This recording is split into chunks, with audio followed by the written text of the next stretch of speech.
Okay, let's restart that. You're giving Latina, and I'm giving Latina mommy. Congresswoman. Not the Congresswoman. She's giving President of the United States. Of the Albanian state. President of the Albanian baddies. Period. Welcome back to another episode of Vajza Gra, aka your new favorite podcast. So I woke up this morning to a bunch of texts from Diana. She was like, girl, check your phone right now. And I was like wiping the crust out, wiping the eye boogers out of my eye, like reading your text, being like, what? I was at work, freaking out, not paying attention to anything going on. I'm looking at my phone and I'm seeing all the notifications, all the downloads, and I was like, oh my God, I jump out of bed. And my nonna and her sister, I call her Dada, we're in the living room, and my aunt is here visiting from Texas, and I just start screaming, bawling. I'm like, guys, oh my God. And my poor nonnas are like, what the hell is going on? Yes. And I'm showing my mom like all the DMs that we were getting from the girls, and I was crying reading these DMs because they were along the lines of like, oh, I can't believe this is a podcast, like this is exactly what I've been waiting for, I needed to hear this one girl, we should actually read out what her DM verbatim, because that's the one that made me cry. And I started playing, you know that song, Bieriga, this guy de G. So I'm over here screaming, crying, like laughing, like dancing, and my poor Nona's looking at me like, oh my God.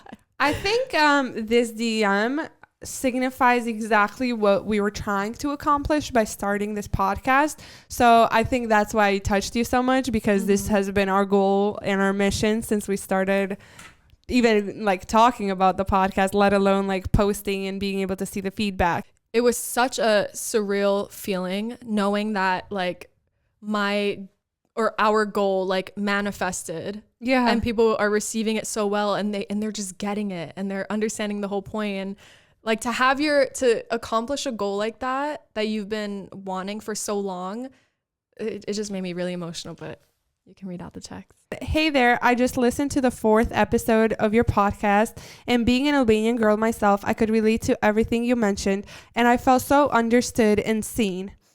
I'm so grateful for having discovered your podcast. Keep up the good work. I literally both cried and laughed my ass off. It was really, really beautiful to just let my feelings be there while listening to you guys. Lots of love from an Albanian girl from Kosovo living in Germany.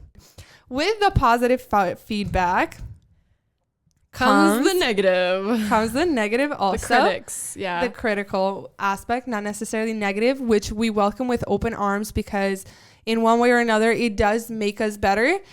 Being able to hear where you guys are coming from and your experiences. Whether you agree or disagree, this is what this platform is all about. However, to ignore the things that we're talking about by saying that these things don't exist, or we're living in year 1800, by saying the things that we're saying, it's very much us disregarding the experiences of so many Albanian women that we're able to see that they are still going through the comments and through the appreciation that they've shown to our podcast. So if you don't get it, you don't get it. But the girls that get it. And for those that can't relate, this could be something great for you to learn from, for the experiences that other women are facing that are in this a part of this culture.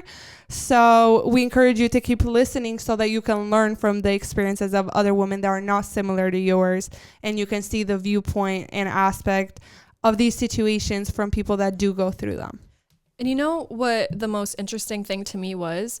The critical feedback that we got was from an older demographic of women, whereas the positive feedback that we got was from, girls our age and women who are slightly older, who totally just like got it, who totally related, who totally felt heard.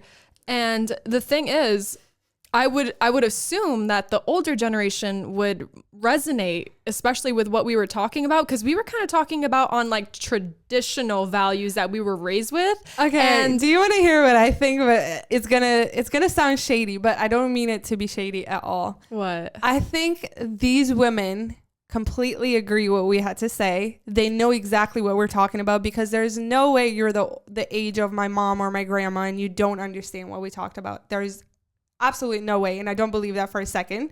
But I think they are afraid of their daughters watching this podcast and starting to get ideas about like, oh, I should start dating, or hey mom, why don't we do this? And they're afraid of having these conversations with their children because they know this still exists. You cannot be an Albanian woman and sit down in front of me and tell me that, oh, you're living in 1800s, because we all know girls that are going through the situation that we talked about. We went through all those things that we talked about. We weren't talking out of our ass. Half of our lives have been in the United States, which you would think like we would be even more forward and a little more accustomed to this culture of like dating. So if we're living through it, Albanian girls in Albania especially are living through it. So if you're scared about your daughters getting any ideas from what we're saying, just say that. You don't have to say that it doesn't exist and dismiss the experiences of thousands and millions of women. So yeah, but that's enough about that. So today's episode is going to be regarding immigrant child guilt. First of all, we want to commend all the immigrants, no matter where you came from, no matter where you migrated from, whether it was Albania, Kosovo, Montenegro, anywhere that you migrated from to America, especially if your intention was to give your kids a better life, a better education and freedom. We strongly commend you, we applaud you, and we are very appreciative of you, which makes this topic very interesting. There is this sense of immigrant child guilt that comes along with having parents who migrated, especially for them to have a better life.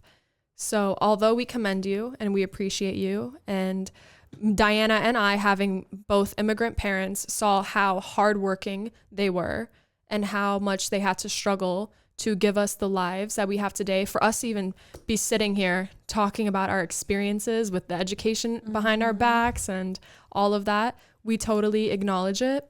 But there is an element of immigrant child guilt that Diana and I have both experienced, and a lot of immigrant children have experienced. Whether your parents outwardly told you how much they were struggling, or whether you just witnessed how much they struggled to maintain or build a new life in America, which is working 3 jobs, paying off the mortgage with nothing left in the bank afterwards, and kind of neglecting being able to raise their children just so their children can have a better life. Right. You know what I mean? Oxymoron. Yeah, what an oxymoron. What a dilemma. What a dilemma there. Whether it was spoken to you or whether you just witnessed it, you know that your family struggled. That's where the guilt comes from. And let's get more into like the technicalities of immigrant child guilt and what exactly that means. So why do children of immigrant parents experience guilt, and what is it? Diana actually has an article that she wants to read from that is very precise in the definition. So we'll let the article explain that element. Essentially, the article highlights that guilt is brought on by the pressures of navigating different cultures, living up to the parents' expectations, and taking over extra family responsibilities. Many children of immigrants often feel a chronic sense of guilt for letting their parents down, or for not being good enough, or for even seeming ungrateful for having things that their parents necessarily did not have the opportunity to have. Guilt of growing, healing, accessing resources and opportunities that their parents didn't have, or family or even other parts of the planet don't have access to. So sometimes you just start feeling guilty for like having the things that you have. I have experienced this in my own way. I am a first generation American, which means that I didn't necessarily witness my parents migrate to America. I only know it from them reminding me every day about what they went through to give me this life.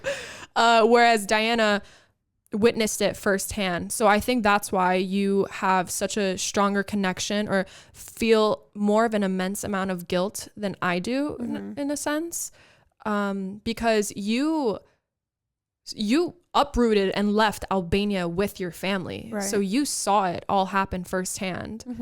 Migrating here with your parents, what was your experience like moving to the US? And why do you think that you feel a sense of guilt, or when did you start to realize that a sense of guilt was kicking in?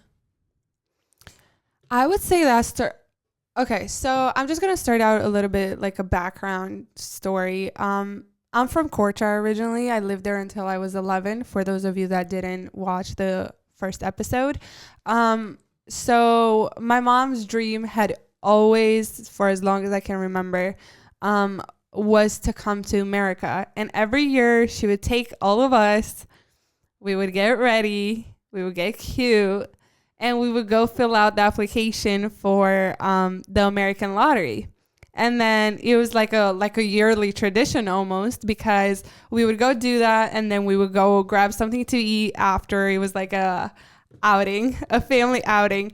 But we did that for 10 years in a row. And 10 years? And the 10th year, holy shit, that's when like my mom won the lottery, technically speaking. So we went through that whole process, moved to the United States, and we moved here in 2009. I remember we got picked up from the airport by my dad's cousin, I'm sorry. And he took us to his home, and I specifically remember my mom looking out of the window, and it was October when we moved, and it was cold. We lived in Michigan, like we flew into Michigan. It was like snowy. It looked dark, gloomy. We had the worst experience with like coming here, like cancellation of flights and everything. We were exhausted. But I remember my mom looking outside of the window, and the look in her eyes, it was like the biggest disappointment. She was like I could see it in her eyes that this was not what she expected. It just looked so like not what America is glorified to be. Like, you think you're going to come here and there's going to be money waiting for you in the streets, you know? Yeah, that's actually like the pavements or the sidewalks are filled with gold. Exactly. That was an actual term used to persuade people to move to the United States. Exactly. Yeah. And that's exactly what Mireille expected when we moved. But we went to my dad's cousin's home, which we were so grateful for him to be able to host us and have us. But it was a 2-bedroom apartment where there were already 2 couples living and 2 little children, and there's 4 of us that moved into that same apartment. So you can imagine the chaos that was going on. But we lived with them for multiple months, and then we were finally able to, like, my dad got a job, so we were able to move out of their home and like into a house that was close by. But for the first couple of weeks, I remember my mom telling my dad, like, she's like, no, we're not staying here. She was like, do not open the luggages, we're going back. And now you can't even pull her outside of America, which is insane to think about. We always mention that to her. But after we moved actually into our own home is when this whole experience of like actually feeling the child, like the immigrant child feeling, because we started going to school. When I say we, I mean my sister and I.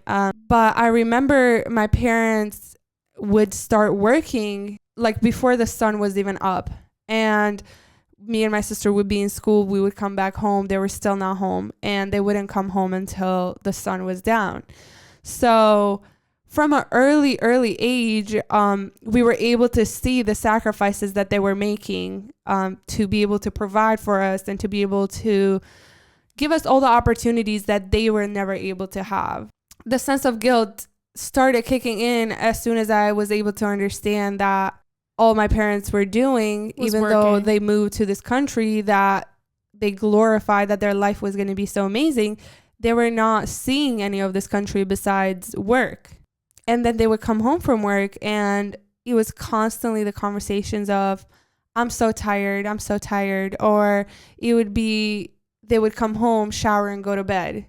Like, there was barely any time spent together. But now when we're all together again, my mom will say things like, "Tu kishte mami dhe njerë të vogla," which means like, if only mom had the chance to have you guys little again, so that she could be able to enjoy us, because she didn't while we were growing up. There were 2 moments in my entire life that I can perfectly recall that I experienced immigrant child guilt. The first one was, so my mom, I don't know why she does this. She's not a hoarder at all, but what she tends to hoard, oh, and this is actually kind of sad now that I'm saying it out loud. What my mom tends to hoard is mine and my brother's old like school books and notebooks.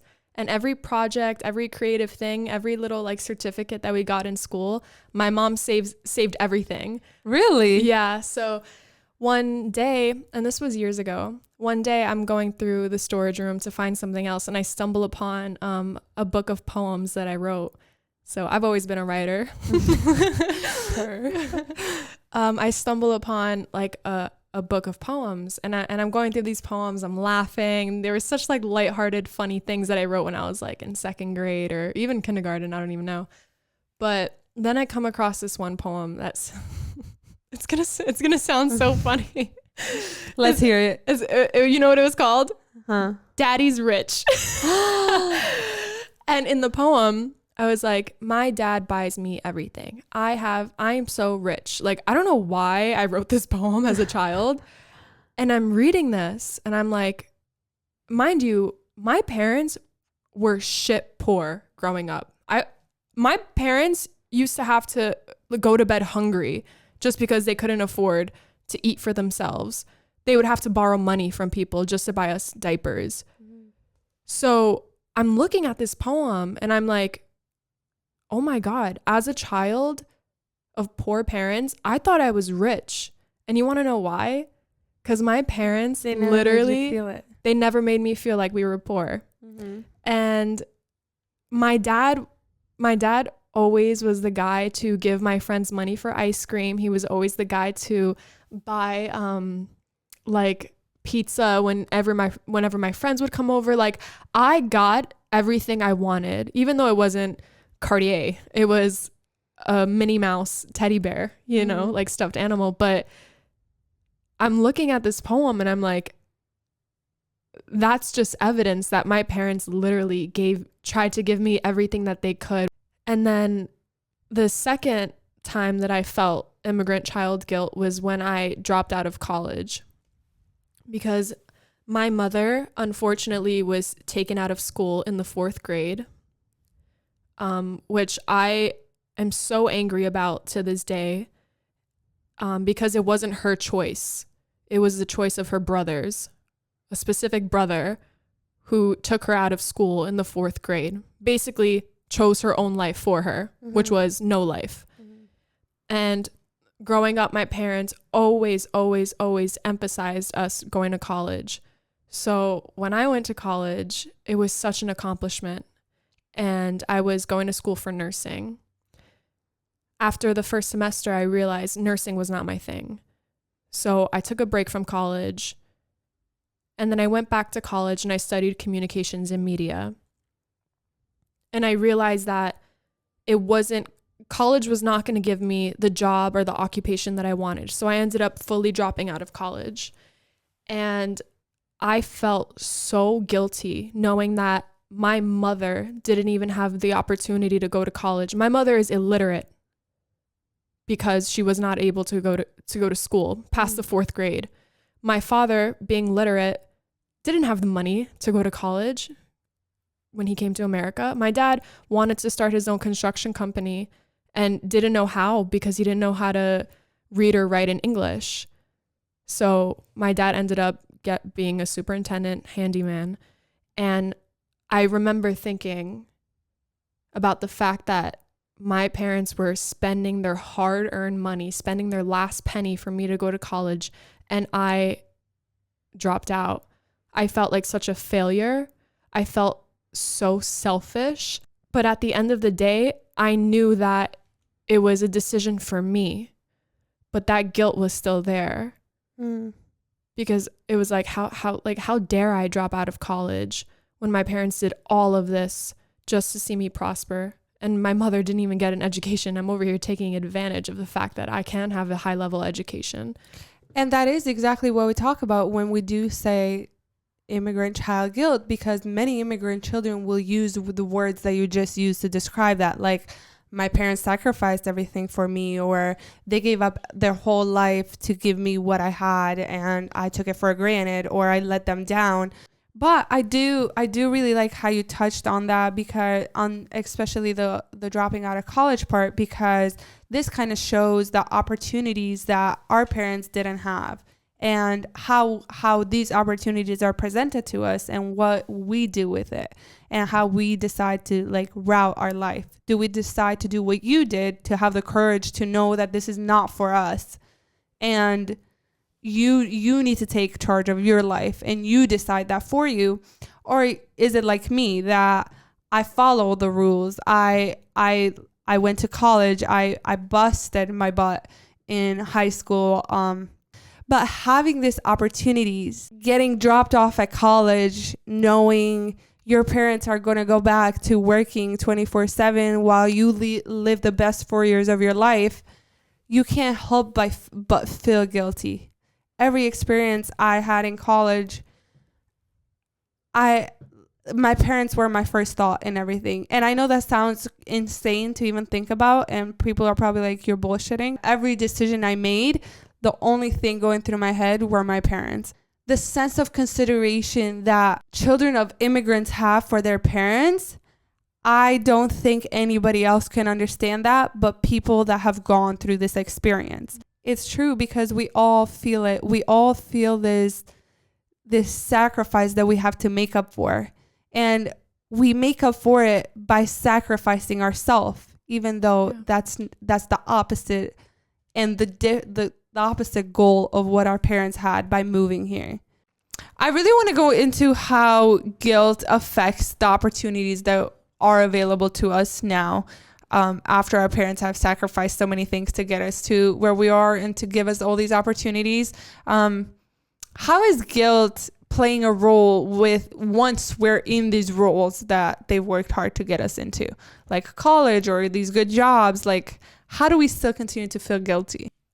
Like, I had to disappoint my parents in order to be pleased with myself, if that makes any sense. Like, I had to sacrifice disappointing them to live like the way I wanted to live. And I think a lot of like artsy kids go through this. Like, I remember when I was in college contemplating dropping out, and I don't like doing things without a plan first. I don't know. I guess that's like the Virgo moon in me. But, I remember sitting myself down and I was like, okay, if I'm going to drop out of college, what am I going to do? Like, how am I going to follow my dreams outside of college? Right. Mm-hmm. And I remember thinking, like, I had no idea. Like, I was like, when I really thought about it, everyone in my immediate family worked like a manual labor job or like a stable 9-to-5 401k type of job, because that was their version of stability. Mm-hmm. And their version of stability for me was getting a degree and getting a job, like outside of, like, after college with the degree, because that's just the idea of stability that we have in America, you know. And they adapted to that. They're like, oh, if we want to make it in America, our kid has to go to college and they have to get a stable job. Mm-hmm. And although, you know, a few of my external family members are business owners, it's not like it was their passion to own a restaurant or a pizzeria.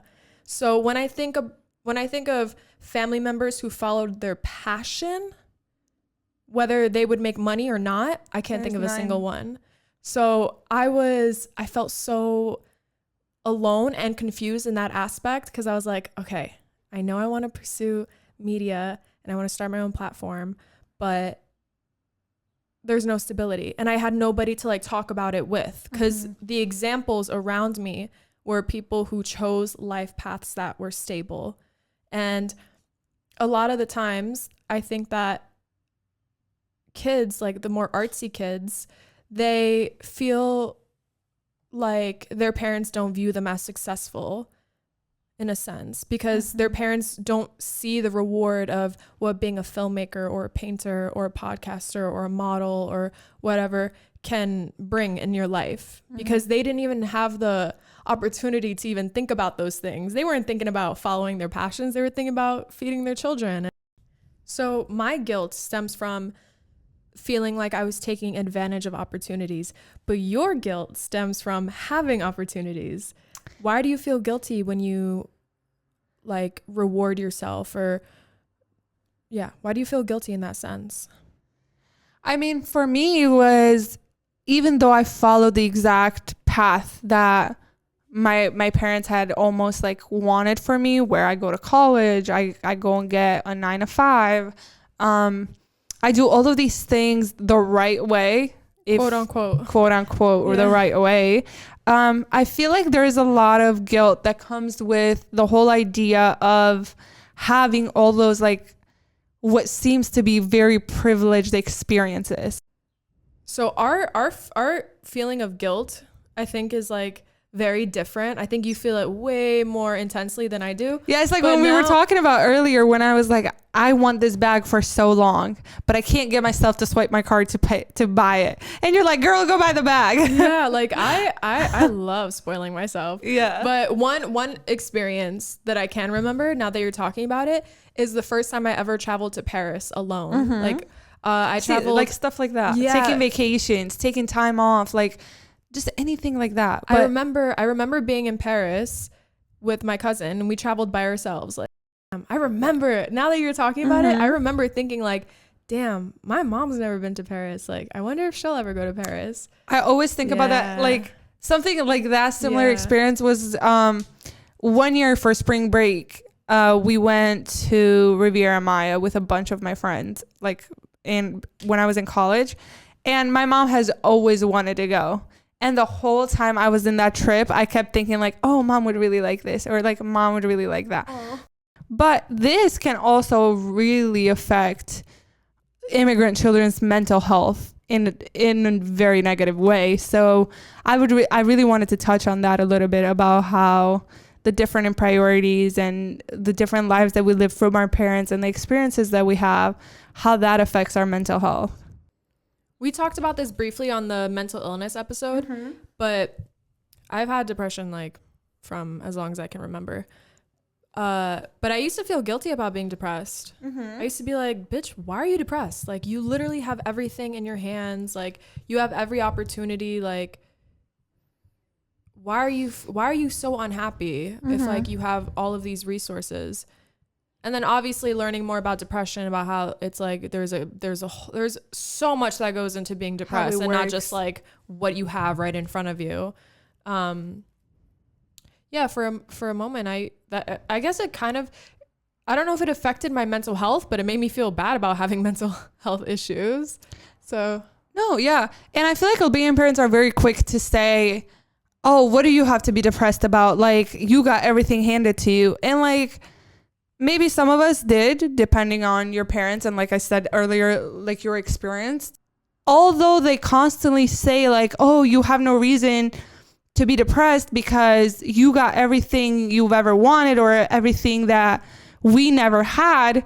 That doesn't mean that it came easy to me. Like, I still had to work extremely hard and had to go through a lot of hardships that my parents don't know about because I never told them and never wanted to worry them with. But I had to go through a lot to get myself to where I am. Of course, to the cost of their sacrifices as well. But that didn't make my sacrifices any less worthy because theirs were maybe bigger. Or, like I said, this is not the experience for everyone, and it depends on your whole experience with moving here or being born here. But for me, it's like, I actually had a lot of reasons to be depressed. Like, as funny as I don't want that to sound funny at all, but take a fucking joke. Like, if anybody took that up the ass, take a fucking joke. But like, I honestly have a lot of reasons why I could be depressed. Like, at times I would be surprised at how happy I was, because I'm like, holy fuck, my life is literally going downhill right now, and I have nobody that can help me but myself. So a lot of the time it was me fighting for myself, or me finding resources that could help me outside of my family, because my family didn't know better. Like, I'm not saying that they should feel guilty for that, but like they didn't know better and they did the best that they could with the resources that they had. But things did not come easy to all of us, and we all have one reason or another to be depressed. So I feel like that whole statement, like, you got everything you want, we gave you everything you wanted, like there's no need for you to be depressed for anything. I feel like we need to take that whole statement outside of our vocabulary. There is such a toxicity that I don't think people realize in that statement, because maybe a lot of other immigrant children or anyone in general can relate to this, but my parents, their love language was buying me things as a kid. If I was upset, they'd buy me a Barbie. That's nice. Yeah, but it's nice, but I needed to be loved in other ways besides gifts. Yeah. So my parents, I don't think had the capability or the emotional intelligence to be there for me, like in a more substantial level. So their way of affection was more shallow, materialistic, and very materialistic. And it's because they didn't have shit growing up. You know, they only had like a pair of shoes and like a pencil. So they... I'm sorry, the way you just said, like... the way you just said a pencil. Oh my God. Okay, continue. So because they didn't have material things growing up, I guess they overcompensated when they had children, and not realizing that your child needs more than material stuff. Like a Barbie doll is going to make me happy for 5 minutes, but it's not going to sit there and listen to me cry if something bothers me. And it's not going to just listen to me when I have like thoughts or feelings that I want to let out to someone that I trust. So I hate that statement. And every time my mom says, like, my parents say like, oh, we gave you everything, I'm like, yes, I understand materialistically, like material wise, you gave me everything you could. But sometimes I just needed you to make me a cup of tea when I was sad. Yeah. Like, you know what I mean? It's like those kind of gestures I feel like I didn't have, and they get mad when I say those things, and like rightfully so. Like in their head, they try to do everything right. In their head, they're justified. And when I say something like that, like the material did not make me happy, they get mad because they're triggered. You know what I mean? Like it triggers them, because I think they know that I'm right when I say like I needed more emotional support, but they don't want to admit it to themselves, or I don't know what it is. I think they also try to reflect on, let's say like now how you think you needed more emotional. So to your kids, you're going to be there emotionally. Oh, hell yeah. I'm going to be like I'm going to be a hippie mom. I'm going to be like, baby, you got something to say? Let's write it down. Exactly. So for them, it was like when they were our age and they were thinking about this, when they first had kids or whatever it was, they probably thought of like what was missing in their life, that they would make sure that their kid did not have to suffer from not having it. Yeah. And for them, it was the materialistic stuff, because if we think back on like the experiences that our parents share with us, they always talk about how they had a pencil and that was it. Yeah, because both our parents were poor. Yeah. So I feel like they try to reflect on the aspect of like, what was I missing that I don't want my child to miss? Yeah. So they give you that. And they give me what they could, because they know that they can give me the material stuff, but they are incapable of giving me the emotional stuff because their parents weren't there for them emotionally. So they're like, oh, I can't be there for my daughter emotionally, or children emotionally, so let me give them things. All of these things combined can really take away from these experiences that we've worked so hard to come to, and they take away so much from your happiness, because being constantly reminded that people gave up their whole life for you, it's like, okay, like, what do you want me to do now? Do you want me to give my life for you? Like, at this point, it's like I hear it every single day. Like, you know what the positive is about not agreeing with your parents' parenting style is that you could change it when you have kids. I always think about that. I always think I'm going to be such a good mom, because I went through so much growing up that I every time I think like, oh, when I'm gonna have a kid, like I'm gonna approach this situation in this way and that way, and yeah. But that's also privilege. Yeah, that's privilege right there. Wow, I just had an epiphany on camera. But no, it's very true. They didn't even have the privilege to end generational curses or like end patterns because they never got time to reflect on that. Also, like we have a lot of resources. We have journaling, and we have therapy, manifesting, and we have therapy, and we have manifestation boards, and we have all of these things. When were they supposed to do that? Exactly.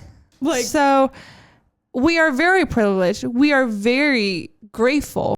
But at the same time, there comes a point where it's like, okay, man, like I get it. You sacrificed. I sacrificed. I'll continue to sacrifice. We all will. At the end of the day, you did it for your own kids. I'm doing it for myself. They have to be a little more understanding that it wasn't all handed to us because they brought us to America. Like, that's not the case. And because we have these opportunities, that doesn't mean that we need to be the happiest people in the world, because there are other things that affect mental health that are unrelated to having the latest Barbie or having everything else that like money could buy, you know? So one thing I really want to touch on to close off this episode. Do you hear my voice getting sassy? Yeah, I know. I'm scared about what's coming. Yeah, yo. So having a podcast and having a platform, I learned that I need to be extra clear with what I say, because there's people who comes with a lot of responsibility. People choose to misinterpret me. I'm like, shut up and listen, and maybe you wouldn't misinterpret what the fuck I'm trying to convey. So with that being said, I'm very proud of being my parents' daughter. Mom, Bob, I love you. And my brother too, but like, you know. But I'm very proud to be my parents' daughter. But I can look back on my childhood and I can say, I wish certain things were different. And that's okay. This is something that people need to realize, that it's okay. Because one thing, I've been facing a lot of ridicule lately. And one common thing is people are like, oh, you're such a brat. Like, you're complaining about this. All your parents wanted to do is for you to listen to them. Like, basically implying that I'm over here crying about my problems and I should just shut up because my parents sacrificed so much. Do you see that mentality right there? That's the same mentality that like causes immigrant child guilt, because you feel like you can't say anything about your parents because it's like, well, they sacrificed okay, I get it. They sacrificed their lives. I've sacrificed a lot of shit too in my life. That also keeps us in the loop of this continuously going instead of breaking these curses. Exactly. It's like they're basically saying, because your parents are immigrants and because they moved from Kosovo, Albania, wherever you're from, to America, you need to shut the fuck up and have nothing to complain about.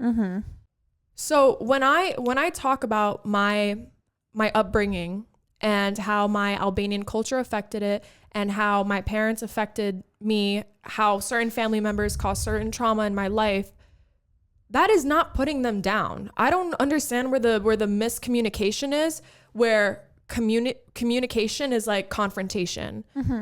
Just because I'm communicating something that I went through in my past does not mean that I'm not over it or I haven't healed from it. It just means that I acknowledge that I went through it and I'm talking about it. I mean, that's the whole point of this podcast. Exactly, like we talk about our experiences, we share what we went through so that people can relate, and obviously a lot of people relate.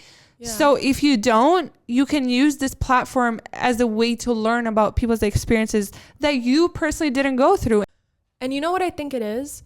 I think that these same people who ridicule us and take everything that we say out of context and interpret it however they decide to interpret it, and say we're ungrateful, we're whores, because we think outside of the box, and that we're unappreciative and we should appreciate our parents and we should listen to our parents.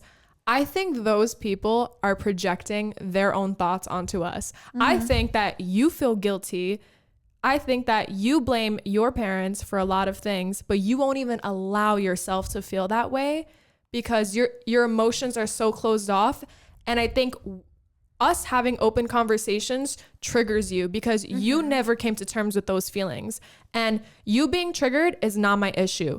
Instead of being mad for whatever I say and however I express myself and however I internalize or interpret being Albanian or my experiences, instead of ridiculing it, why don't you ask yourself why you're so triggered? And this is specifically to the select Albanian men who have made it very obvious that they don't appreciate this podcast and what we're trying to do for the Albanian community. And one more quick point. You're so mad at us for sharing our experiences as Albanian women and starting this platform to empower our people, whether that means acknowledging the good and the bad through critical lenses. What have you done for the Albanian community? What are you doing besides being patriotic in your bedroom? What are you doing for the Albanian community more than me? Why are you getting so mad at me for making an effort to unify Albanian women who I feel like need it the most? No, I totally agree. It's very ironic to me that most of our negative comments come from men. And Ironic? at that, Is it really ironic? no, not really. Okay. But at that, them trying to correct our experiences through the comments. So you can't tell me the experience I went through. You can't sit there and tell me I'm wrong for telling how I went through things and how I feel. You can't tell me I didn't go through what I went through because I'm telling you I did. So if it's going to be my word against yours regarding of what I went through, my word is going to win. And you can't, on top of that, you can't sit there and tell me that my experiences don't exist within our community when there are thousands of women either messaging us, emailing us, commenting, agreeing. It's obvious that these experiences exist. And most of them exist because of Albanian men. Most of the experiences we do go through and are hurt and traumatized from are because of you. And that's why you're triggered. And that is why you're triggered. And that is why you're salty. And that's why you're crying in the comments and telling me my experiences don't matter or they don't exist. You can't fucking tell me that because they do and I went through them. And so did thousands of women. So if you feel called out, you can read it, reflect, and learn how to do better with your children, your moms, your sisters. But you can't sit here and tell us that we don't go through the things we go through. Okay? Thank you. You can hit that unfollow button too if you feel that triggered where you have to comment negative shit because we don't need an extra comment or an extra like. Because that's what it is. That's what it is. You can't tell me I haven't gone through what I've gone through. Like, how are you going to sit there and tell me I haven't gone through what I gone through? How? That was so passionate. I'm like borderline turned on. Hey, we're gonna turn the cameras off. We're gonna turn the cameras off now. But like that's the dumbest shit I've ever heard. Like, how are you gonna tell me no, that doesn't exist? I just told you it does because I went through it. Do you want to hear something crazy? Yeah. Okay, guys. Before we close off, actually. Before we close off. What? Oh my god! I have to tell you. You're not gonna believe it. So while Diana was away, I attended the co-naming and festival for the new street sign for Skender Bale. Yeah. And I love how you knew I was gonna fuck up the name. I said, hold on, I got my girl. I love you. I went to the festival because I wanted to take pictures of the festival and attend it because I thought it was a revolutionary day. I thought it was really cool. Very historical day. Not revolutionary. I'm sad I couldn't go. Yeah, I'm sad you couldn't go either, but it was a really, really beautiful event. But let me tell you what happened. I'm taking pictures of the festival, right? And these three guys come up to me and they're like, hey, do you mind taking a photo of us? And I was like, sure, of course I'll take a photo of you. Because I had, my fancy camera with me. I take a photo of these guys, okay? And then I hand one of them my business card so he can write his number on the back of it so I can text him the photos. His friend takes the card from his hand, turns the card over and goes, oh, I know you. You're from Vajza Gra. And I was like, yeah. I was like, me thinking he enjoys the podcast. He was like, oh, I was one of the guys commenting on your TikTok last night. And when I tell you, this man was Do we have the spewing comment? hate. Do we have the I'll pull up comment? the receipt. Oh, yeah, I archived that specific TikTok because it was baby, just. listen. But You're about to it's get okay. called out, baby. It's okay. Because I don't even need to tell you what he had to say. Just know this man was fully being a hater on the internet. And now I'm seeing this man in person. I said, oh, word? You were the one saying this, and that on my TikTok last night. I said, so what's up? I'm right in front of your face. Say whatever you got to say to my face right now. The man was mute. I was like, of course. he was mute. So this being my point, like, this is so funny. The energy that these Albanian men and some women have on the internet towards our podcast, that same energy never transfers in real life. So if you're not going to say something to my face when you see me, save yourself the trouble of leaving a comment. Baby, you're just a fan at that point. Isn't that crazy? Because now you're fangirling that you saw me in person. Oh no. Do you want a picture? No. And get this. After having a conversation with him, he was like, oh yeah, I left those comments because you were saying how much you hate the Albanian culture. I was like, I'm at a Albanian festival taking pictures and being nice enough to take a picture of 3 strangers, and you're gonna sit there and tell me that I don't like my culture? I'm actually so glad you brought this up because I think it also shows a very major point. Half of the men or women that do have something negative to say or something out of pocket like this that completely does not have anything to do with what we talk about is because they don't even watch the episodes. Yeah, they take everything from or you watch a little 5-second snippet where we're either joking around or saying something spicy just to post on social media for entertainment, because this is entertainment too. At the end of the day, yeah, we talk facts, yeah, we have research, yeah, we have all this shit, but this, at the end of the day, we're supposed to be entertainers as well. Exactly. And we use TikTok to entertain. Exactly. And half the time you don't even watch the full episode to even understand, number 1, where we're coming from, number 2, our experiences, number 3, that we're not generalizing anybody's experiences when we say that what we say. We always talk from our point of view and our experiences. And number 4, that we have nothing but appreciation for this culture. That is the main reason why we even started this. So before you have some irrelevant thing to say, how about you watch a full episode and then you come and talk to us about your point of view? Exactly. I mean, we're going a little bit on a tangent from this episode, but these are all things we have to address because it's kind of getting ridiculous at this point that we even have to talk about this. But to go back, by the way, this is the first and last time we're ever addressing this. Yeah. Because we don't need to address people who actively choose not to listen to what we have to say and just interpret it however they want. Mm-hmm. We only care about our supporters. Yeah. But to close off today's episode, Immigrant Child Guilt, we just want to close off with some things that we really want immigrants' children to remember. And one of those being, it is okay for you to enjoy yourself. To my fellow immigrant children, pursue your dreams. No matter, you have to understand that in life, you have to get comfortable disappointing people and making other people feel uncomfortable because you need to live the life that you want. Yeah. And you should not feel guilty about it because at the end of the day, your parents might not see it now. Your parents might not see your potential. They might not see the reward. But prove them wrong. Prove everybody wrong. I mean, hell, I did it. Shout out to the people a year ago who told me I was nothing but a bum for dropping out of college. And now they're the ones liking and subscribing to my YouTube channel. So use me as an example. And also with my parents didn't really understand the concept of starting a podcast now, but now my dad is like, do you need lights for your podcast? My dad will be like, hey, why isn't the episode posted? Like texting me a second after like I told him what time it would be posted. I'm like, Dad, it's coming. Chill out. You remember, you are allowed to look back on your childhood and realize the flaws in how you were raised and how you wish that things were different. It's okay. It's okay to look back and be like, you know what, my parents did this, and that. But in another way, they kind of fucked up doing this, and that.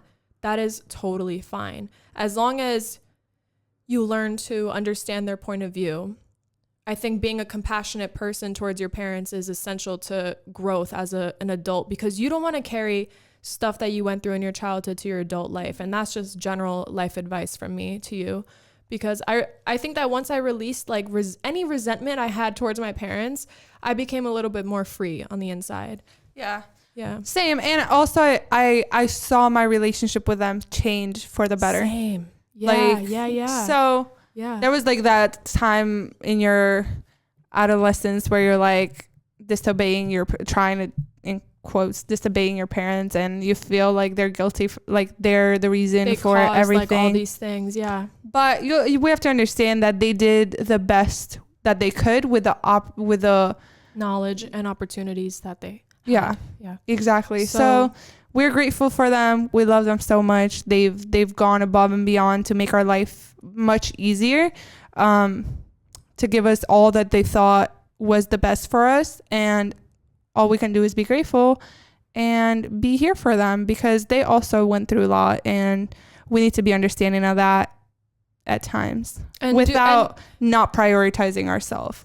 And do what they didn't do, and work on yourself, and end those bad patterns, and be more self-aware. Just be different. Exactly. And learn from them. And I just want to say to my parents, Faleminderit shumë për krejt gjithçka, edhe te dua shumë. And that's a big fuck you to everybody who makes fun of me for not being fluent in Albanian. But yeah, I'm very thankful for every experience, good or bad. And that's one thing you have to realize. Every bad experience helps you evolve as a person. It's hard to see it in the moment, but then when you do the work, the realest you're thing gonna I've be ever like, heard. thank God I went through that. I say that all the time. Yeah. Look at us. We're like life coaches. I know. Who would have thought? Okay. Anyways, thank you guys so much for all the support and all the love that you continuously show to us. We are so grateful that you're continuing to enjoy all of the episodes that we're putting out. And we just hope that the support keeps growing, because we have a lot more to talk about and unfold. So yeah, please, so to the Albanian men, we're not gonna stop, baby. It's only getting better from here. Yeah. You better put your seatbelt on. But please follow us on Instagram, Vajza Gra, YouTube. You can find the videos with Albanian subtitles, Vajza Gra, and you can listen to us on Spotify and Apple Podcasts. And give us 5 stars and leave a review, because it really helps us know that you're enjoying the episodes. Like, share, and subscribe on YouTube, because we're going to start making a little more content than just... You can't tell them that. That's the tea. But... Stay tuned. Faleminderit Faleminderit shumë. I love you, and remember, you're never alone.